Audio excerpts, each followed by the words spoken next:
Hello students. So here we are with a new chapter, that is solid state of class 12th chemistry. This chapter was previously removed from class 12th, but this session it is again added in the class 12th chemistry. This is the first chapter of your chemistry textbooks.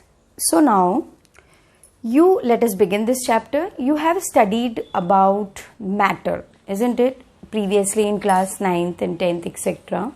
So matter is further divided into three categories depending upon the intermolecular forces and intermolecular spaces. Okay, that is, matter is being classified into three on the basis of the forces and spaces between the particles or molecules of molecules. Okay, so depending upon that, we know the matter is classified as solids, liquids and gases. Now over here, solids we are going to study in detail in this chapter. That is why the name of this chapter is solid state. See, when we look around us, there are most of the things which are said to be solid. Okay, so there is some criteria that what is solid and what is not. So we can generally say solids are rigid, isn't it? Like this is marker, it is rigid, it is a solid. This board is a solid, isn't it? Also you can say that solids have definite volume, they have definite shape, etc. Fine, these were some of the characteristics we'll see. Okay, so actually the properties of solids, they depend upon two important factors. One is the nature of constituents. Constituent means the particles of which it is made up of, and the arrangements and type of forces which hold constituent particles. Okay, that means the properties of solid, they depend upon the first thing is, that is the nature of constituents, मतलब कि किस तरीके के particles हैं उसमें, and second one the type of forces, उन particles के बीच में किस तरीके का force है या फिर किस तरीके से जो particles हैं they are arranged. Okay, depending upon these two things the properties of the solid will vary, or the properties of solid depend. Okay, now see, basically which will be the most stable state, whether solid, liquid or gas. Okay, the stable or more stable state of a particular matter, it depends upon the two opposing forces. Concentrate, the most stable state of a matter. ठीक है, मतलब matter किस form में exist करेगा, solid के form में, liquid के form में या फिर गैस के फॉर्म में, वो किस पे डिपेंड करता है? That depends upon two opposing. When I am saying opposing, मतलब कि जो दो फैक्टर्स या दो फोर्सेस है वो एक दूसरे को अपोज कर रहे, कॉन्ट्रडिक्टरी हैं. Okay, so the most stable state of a particular of matter will depend upon two opposing forces, one of which is IMF, that is intermolecular force. Okay, and the other one is thermal energy. When I am saying thermal energy, it is related to what? Heat. Okay, and IMF is intermolecular force. अब ये दोनों forces जो हैं, क्या बोला मैंने? They are opposing forces. ठीक है, एक दूसरे को अपोज करते हैं. उसका मतलब क्या है? देखो, IMF, that is intermolecular force. This force helps to keep the molecules or the constituent particles together. ठीक है, इंटरमोलिकुलर फोर्सेस जो होते हैं वो जो भी पार्टिकल्स हैं, कंस्टिट्यूएंट पार्टिकल्स हैं, उनको पास में रखने के, या they help to cling them together, they help to tend to make them together. ठीक है, वो साथ में रखने के काम आते हैं. Just the opposite of that, thermal energy. Okay, that is heat energy that helps to make the particles fall apart. समझ आ रही है बात? That is why we say these two factors are what? These two factors forces are what? Opposing forces. Intermolecular force particles को close रखता है, thermal energy particles को far apart कर देती है. Okay, now we know thermal energy मतलब heat energy. Okay, so when you apply heat energy, see, then what will happen? The KE, that is kinetic energy of the particles, will increase. Kinetic energy increase होती है, बढ़ जाती है, जिसकी वजह से particles क्या हो जाते हैं? Far apart. काइनेटिक एनर्जी सबको पता है, the energy associated with the particles in motion. Okay, so now simple सी बात है, अगर हम सी if we are talking about solids, liquids and gases, जो 3 स्टेट है मैटर के, solid, liquid and gas. Okay, solid, liquid and gas. You only tell me, when we are moving from solid towards gas, हम solid से gas की तरफ जा रहे हैं, तो क्या हो रहा है? Then the IMF is decreasing. That is intermolecular force is decreasing. ठीक है, intermolecular force कम हो जाएगा. Understood the point? जब आप solid से कहाँ पे जा रहे हो? Gas की तरफ जा रहे हो तो. Okay? एंड सॉलिड से गैस की तरफ जाएंगे हम, तो क्या होता है? थर्मल एनर्जी चलो इसको भी हम ऐसे ही दिखा देते हैं. सॉलिड से गैस की तरफ जाओगे तो थर्मल एनर्जी इंक्रीज होगी, यानी कि KE will increase. Is that clear? So solid के अंदर क्या होता है? इंटरमोलिकुलर फोर्स ज्यादा होता है. ठीक है, अब अगर हम सिर्फ सॉलिड की बात करते हैं, understand this point, if I am only talking about solid, मैं अब सिर्फ सॉलिड की बात करूंगी, तो इंटरमोलिकुलर फोर्स इज हाई, बहुत ज्यादा होता है, जिसकी वजह से जो कंस्टिट्यूएंट पार्टिकल्स है वो क्या होते हैं? एकदम पास पास होते हैं, they are very close together. And KE, that is thermal energy, is very low. Isn't it? क्योंकि अगर थर्मल एनर्जी ज्यादा होगी तो पार्टिकल्स तो दूर चले जाएंगे. Isn't it? So solids के अंदर intermolecular forces they will be high and the kinetic energy और thermal energy will be lower. Is that clear to you? तो कौन सी स्टेट होगी, सॉलिड, लिक्विड या गैस, कौन सी स्टेट होगी मैटर की? That solely depends upon these two factors, that is intermolecular force and thermal energy, which are opposing in nature. मतलब एक ज्यादा होगा तो दूसरा कम होगा. Clear? Let us see the characteristics of solids. Okay, we know they have definite mass, volume and shape, isn't it? For example, if I have a chalk piece, then its mass will remain always same. Whatever, if it is of 10 grams, it will remain 10 grams only. That particular volume, the volume which it occupies, same volume, and the shape will also not change until and unless we apply some force, outer force.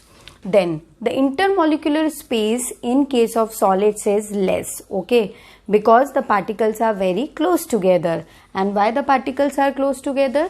Because of intermolecular forces, okay, they have high intermolecular forces or strong intermolecular forces. Now the third thing is they have high densities.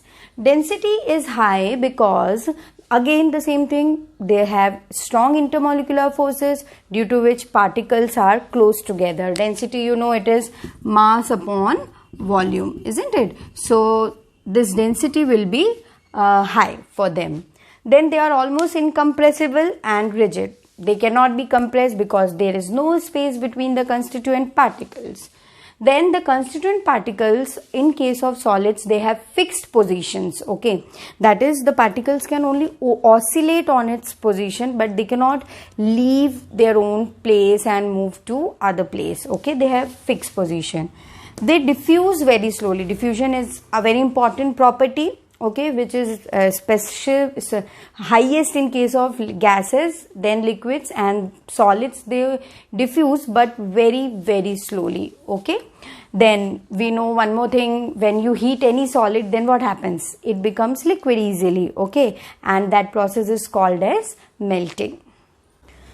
Now let us see the classification of solids. Now on the basis of nature of order of constituent particles. Okay. Now when I am saying nature of order means arrangement. That is how the constituent particles are arranged. Okay.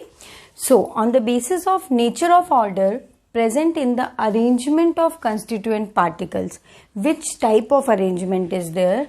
Okay, the solids are being classified into two: crystalline solids and amorphous solid. Okay, as the name suggests, crystalline, they will have a regular arrangement, some crystal, proper orderly crystal is formed. And amorphous means without any regular arrangement, amorph, okay, without a proper arrangement. Fine. So this is the classification on the basis of nature of order. Now let us see the classification in detail, okay, and also how the arrangement of constituent particles is. So as I told you, depending upon the nature of order of arrangement of the constituent particles, these solids have been classified into two: crystalline solids and amorphous solids. So here you can see this diagram. This we have taken one example for both. Crystalline solid example is quartz and amorphous solid example is quartz glass. Okay. So over here, see this crystalline quartz. Can you see a geometric pattern over here of the constituent particles? Whereas in case of this amorphous solid, that is one example, amorphous quartz glass, you can see the particles are randomly arranged. We cannot observe any sort of systematic arrangement or a geometric pattern, isn't it? So that is the major difference between crystalline and amorphous, or depending upon the nature of order. Now let us see the differences between them on basis of several other properties. The first property is shape.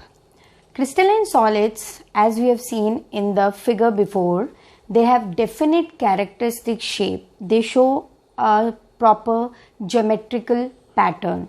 Whereas amorphous solids, they have irregular shapes. That is, even if they show any pattern, it is only at a short range, not means in the entire crystal lattice.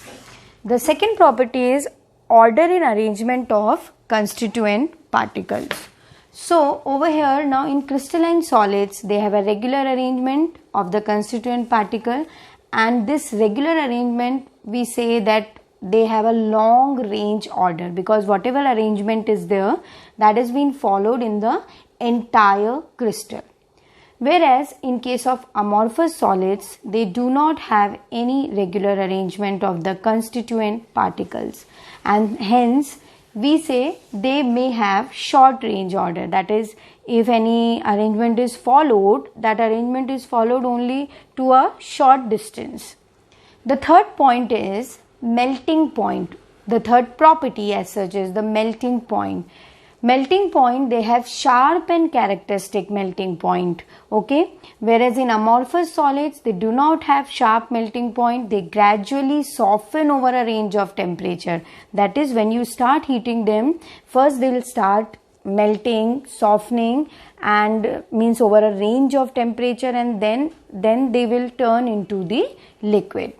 The fourth property is enthalpy of fusion.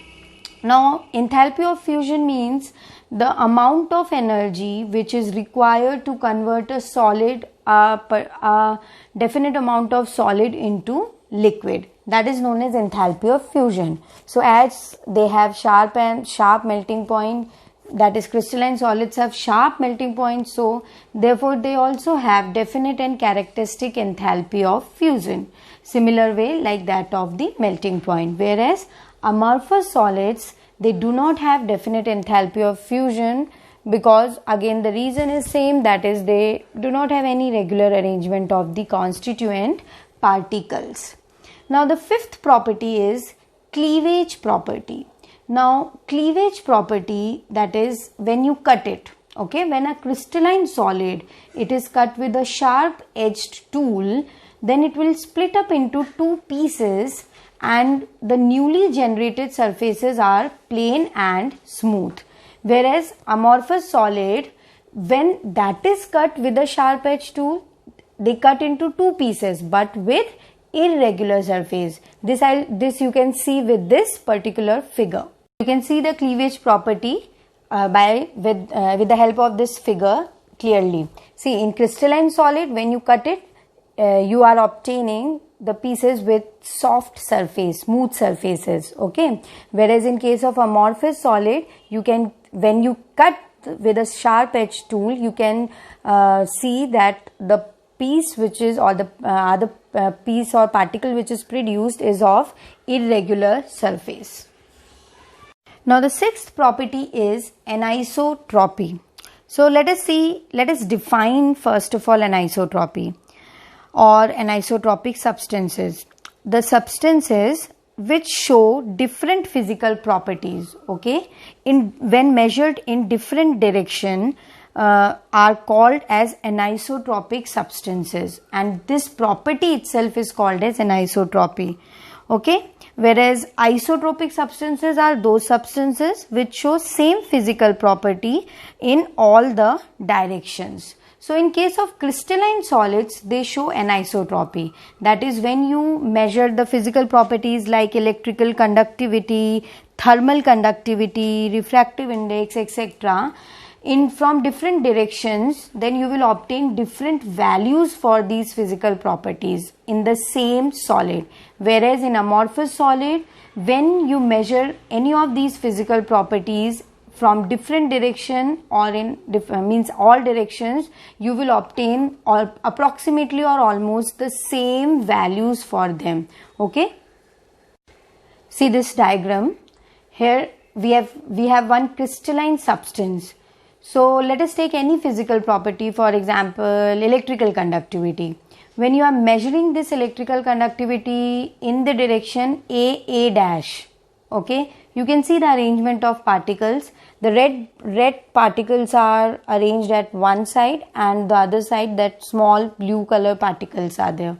Okay, but when you are measuring the same property from BB dash, then you can see the red and blue particles are arranged alternatively. So when you are measuring electrical conductivity in A dash, then you will get different value. BB dash, again you will get different value. This is anisotropy. The seventh property is nature. Crystalline solids are said to be true solids because they follow all the properties of characteristics of solids. Whereas amorphous solids, they are said to be pseudo solids. Pseudo means false, or you can say them supercooled liquids, because they have the tendency to flow. Okay, at a longer interval of time they flow like glass, window panes, etc. and therefore they are called as the pseudo solids on supercooled liquids. We can see some common examples for both crystalline solids. The examples are copper, silver, iron, etc. Then amorphous solids, the examples can be taken as glass, rubber, plastics, etc. So this was all about the differences between the two types of solids on the basis of nature of order, that is crystalline and amorphous solid.